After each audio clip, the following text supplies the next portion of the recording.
రంగారెడ్డి జిల్లా ఎల్బీనగర్లో సంబరాలు చేశారు ప్రజలు. పహల్గామ్ ఉగ్రదాడులకు కౌంటర్గా ఆర్మీ చేపట్టిన ఆపరేషన్ సింధూర్ విజయవంతం కావడంపై హర్షం వ్యక్తం చేశారు. ఇక Mansoorabad division BJP corporator Koppula Narasimha Reddy ఆధ్వర్యంలో పెద్ద ఎత్తున టపాసులు కాల్చి సంబరాలు చేసుకున్నారు.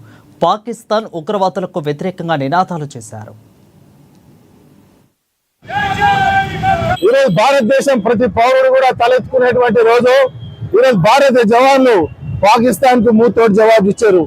అదే విధంగా 70 సంవత్సరాలుగా ప్రతిసారి కూడా మన భారతదేశంలోకి వచ్చేసి అల్లుళ్ళలాగా ఇక్కడ బాంబులు వెలిసి బొంబే మీద దాడులు చేశారు. మన హైదరాబాద్ లో అనేక మక్కా మసీద్ కానీ గోకుల్ చాట్ కానీ ఇక్కడ వస్తే మనం సాయిబాబా గుడి కానీ దేశంలో 6 నెలలకు ఒకసారి బాంబులు వెలుస్తున్నటువంటి ఈ ఎరువులకు 70 సంవత్సరాలుగా అలవాటు అయిపోయింది. కానీ నరేంద్ర మోడీ గారు వచ్చినాక 10 సంవత్సరాలు ఎక్కడ పుల్వామాలో వెలిసినా కూడా సర్జికల్ స్ట్రైక్. ఈ రోజు ఇక్కడ మన సింధూర్ లాంటి సంఘటనలు జరిగితే ఎక్కడ పడితే అక్కడ వాళ్ళని నిబంధించేటువంటి సమయం ఆసన్నమైంది. ఈ రోజు పాకిస్తాన్ వాళ్ళకు వణుకు పెట్టే పరిస్థితి ఇలా తీసుకొచ్చిండు నరేంద్ర మోడీ గారు.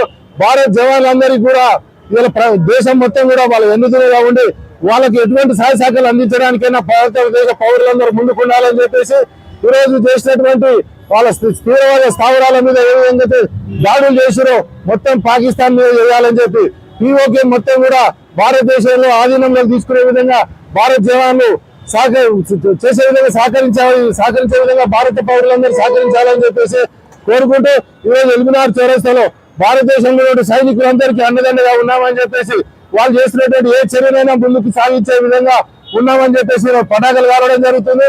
ఈ రోజు పాకిస్తాన్ అనేది ఒక పిరికి పనుల చర్య దొంగతనంగా తీసుకునే మహిళలని చిన్నపిల్లలని ఇలాంటి టూరిస్ట్